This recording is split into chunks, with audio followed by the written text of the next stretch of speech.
Hello students, welcome to my IT tutorial. Today I starts the video of class 9 mathematics. This is exercise 1.1. Today I teach you number system. Students, आज की video में मैं class 9 वाले students को number system बता रहा हूँ. Number system में देखिए फर्स्ट मैं बताऊंगा कि नंबर के बारे में. देखिए आपका फर्स्ट क्वेश्चन है, इसमें मैं बताता हूँ, नंबर के विषय में बता दूंगा मैं. आपका फर्स्ट क्वेश्चन है एक्सरसाइज 1.1 का. Is zero a rational number. Is zero a rational number, इसका मतलब है क्या जीरो रेशनल नंबर है. कैन यू राइट इट कि in the form of P upon Q. सबसे पूछा जा रहा है कि पहले कि रेशनल नंबर है कि नहीं, और इसको पी अपॉन क्यू के फॉर्म में लिखा जा सकता है कि नहीं. Where P and Q are the integers, जहाँ की पी और क्यू दोनों इंटीजर्स है. Q not equal to zero, जिसमें क्यू जो है जीरो के बराबर नहीं है. तो स्टूडेंट्स, इसको बताने के लिए सबसे पहले आपको बताना होगा, मैं आपको ये समझाता हूँ कि ये रेशनल नंबर क्या है, उसके बाद ही इस क्वेश्चन का आंसर आपको समझ में आएगा. देखिए मैं बताता हूँ यहाँ पर रेशनल नंबर. तो रेशनल नंबर यहाँ पर मैं लिख दिया हूँ. रेशनल नंबर ऐसा नंबर है जो कि पी अपॉन क्यू के फॉर्म में होता है. जो पी अपॉन क्यू के फॉर्म में होता है, कोई भी नंबर जो पी अपॉन क्यू के फॉर्म में हो रेशनल नंबर होता है. इसमें दो कंडीशन है. फर्स्ट कंडीशन ये है, no common factor between P and Q. ये जो पी और क्यू है इसके बीच में कॉमन फैक्टर नहीं होनी चाहिए. कॉमन फैक्टर का मतलब क्या है, ये पी और क्यू ऊपर नीचे जिस नंबर से कट जाती है वह उसका कॉमन फैक्टर होता है. तो कॉमन फैक्टर नहीं होनी चाहिए, तो इसका मतलब है पी और क्यू किसी भी नंबर से कटना नहीं चाहिए. सेकंड एक कंडीशन है, Q not equal to zero. मैंने नीचे में जो क्यू है ये कभी भी जीरो के बराबर नहीं होनी चाहिए, लेकिन नीचे में जीरो नहीं होनी चाहिए.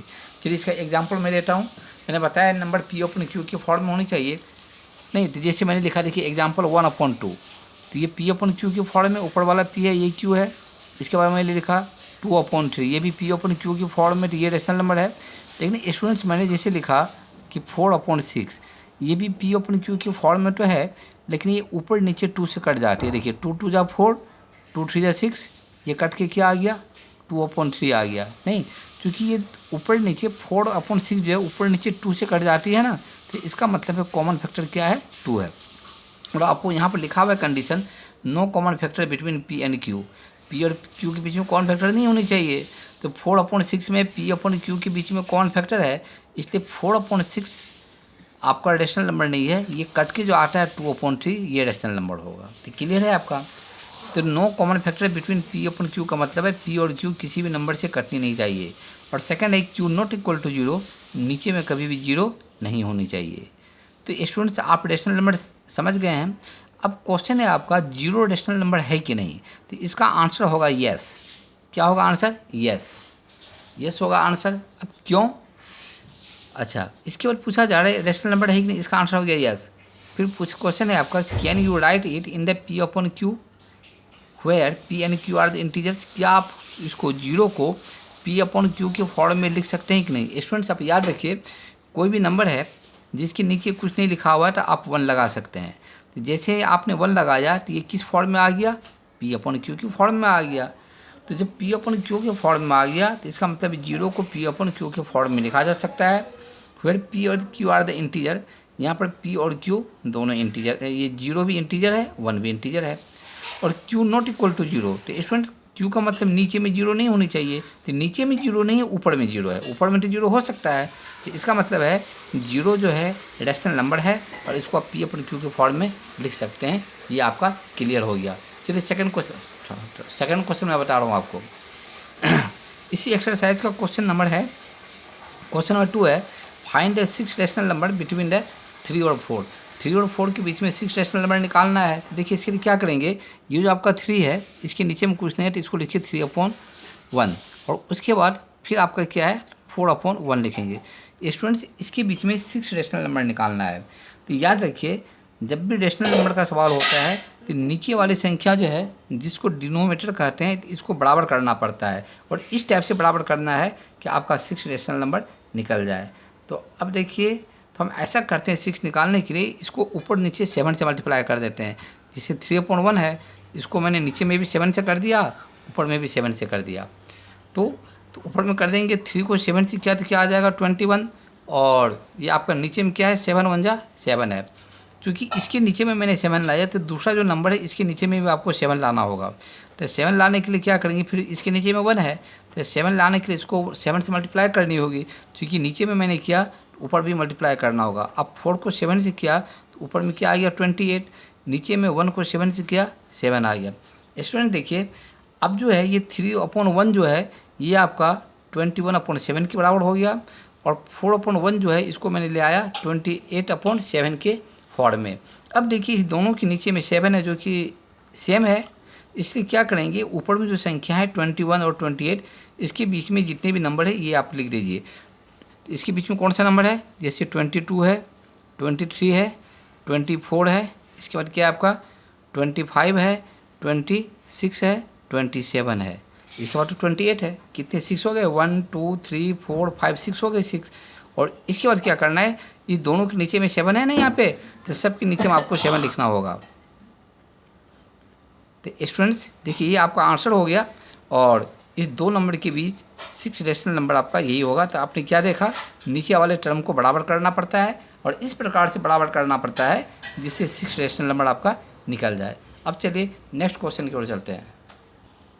स्टूडेंट देखिए क्वेश्चन नंबर 3 है, इसी एक्सरसाइज का ये क्वेश्चन नंबर 3 है। इसमें लिखा हुआ है find the 5 rational number between the 3/5 and the 4/5। मैंने 3/5 और 4/5 के बीच में से मैंने कि 5 रेशनल नंबर निकालना है। तो आपको नियम तो मालूम हो ही गया है, क्या करना है, नीचे वाले नंबर को बराबर करना है। तो बराबर इस टाइप से बराबर करना है कि 5 रेशनल नंबर निकल जाए। तो हम ऐसा कर सकते हैं कि 3/5 जो है ना, इसको मैं 7 से मल्टीप्लाई करता हूँ, चूँकि मैं नीचे में लाना चाहता हूँ 35। तो नीचे में 7 से किया तो ऊपर में भी 7 से करना होगा, तो नीचे में 35 आ गया। तो यहाँ जो 4/5 है तो इसके नीचे में भी 35 ही लाना होगा। तो यहाँ भी सिर्फ 5 है नीचे में, तो 35 लाने के लिए 7 से मल्टीप्लाई करेंगे नीचे में, तो 7 से आपको ऊपर में भी मल्टीप्लाई करना होगा। अब देखिए यहाँ 3 7 क्या हो गया 21 हो गया, नीचे में 5 को 7 से किया तो ये क्या हो जाएगा 35। फिर इसी तरह से 4 को 7 से किया तो क्या हो जाएगा 28, नीचे में 5 को 7 से किया तो क्या हो जाएगा 35। नहीं तो 35 मैंने इसलिए लाया है नीचे में, तो इसमें 21 और 28 के बीच में 5 रेशनल नंबर निकालना ये इजीली निकल जाएगा। कैसे, 21 से 28 के बीच में जितने भी नंबर है आप लिख लीजिए। 21 और 28 के बीच में कौन सा नंबर होगा 22, उसके बाद 23, 24, इसके बाद हो जाएगा आपका 25, 26 और आपका 27 भी आ जाएगा। ये दोनों के नीचे में 35 है तो इसके नीचे में भी 35 आ जाएगा। 35 ये भी आ गया 35, और ये भी आ जाएगा 35, ये भी हो जाएगा 35, ये भी हो गया 35, ये भी हो गया 35। कितने हो गए 1 2 3 4 5 6 7, 1 2 3 4 5 6 हो गए। जबकि 5 ही निकालना है तो अब मेरे से 6 आ गया। इसमें से कोई भी आप 5 चूज़ कर सकते हैं, या अगर पूरा भी लिख दीजिएगा ये कभी भी गलत नहीं होगा। तो स्टूडेंट्स मैंने आपका ये रेशनल नंबर निकाल दिया। अब देखिए इसके बाद ये जो क्वेश्चन जो बचा हुआ ये काफ़ी इजी है, ये आपका ट्रू फॉल्स है, इसका रीजन भी बताना है। देखिए इसमें लिखा हुआ है कि state whether the following statements are the true और false, give reason for your the answer. ये ट्रू है या फॉल्स है, इसका रीजन देना है, कारण बताना है। देखिए फर्स्ट कि every natural numbers is the whole number. तो स्टूडेंट्स तो चूँकि होल नंबर तो आपको 0 माना गया है, और 0 से स्टार्ट होने वाले जितने भी पॉजिटिव नंबर होते हैं वो होल नंबर होते हैं। तो 0 से स्टार्ट करते 0 1 2 3 4 5, ये सभी होल नंबर होंगे। और 1 2 3 4 5 क्या है, नेचुरल नंबर है। तो इसका मतलब एवरी नेचुरल नंबर जो होल नंबर है ये राइट है। नहीं तो 0 से शुरू करते हैं तो नेचुरल नंबर अगर लिखते हैं तो नेचुरल नंबर जो हो जाता है, नहीं तो ये सभी से भी होल नंबर बन जाते हैं, तो इसलिए आपका राइट है।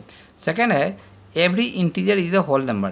तो स्टूडेंट्स तो इंटीजर तो प्लस और माइनस दोनों होते हैं, तो इंटीजर में जो माइनस वाली संख्या है वो होल नंबर नहीं है।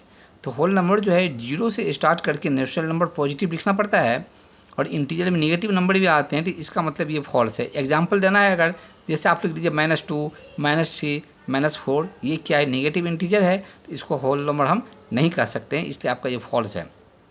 थर्ड देखिए every rational number is the whole number. Student ये तो आप भी जानते हैं रेशनल नंबर कभी भी होल नंबर नहीं हो सकता है। जैसे रेशनल नंबर में मैंने लिखा 2/3, तो 2/3 तो ये फ्रैक्शन है ना, और जो होल नंबर होता है वो हमेशा इंटीजर होता है, तो इसलिए रेशनल नंबर तो कभी होल नंबर हो ही नहीं सकता है। इसका मतलब है ये टोटली फॉल्स है। स्टूडेंट्स आज मैंने एक्सरसाइज 1.1 का ये सारे सवाल बता दिया। अब 9th क्लास के इसी तरीके से वीडियो आते रहेंगे मैथमेटिक्स के, और इसको आप कंटिन्यू देखिए और इसका लाभ उठाइए। स्टूडेंट्स एट लास्ट कि if you like this video, please like and subscribe it, and I will meet you again in the next video. Okay.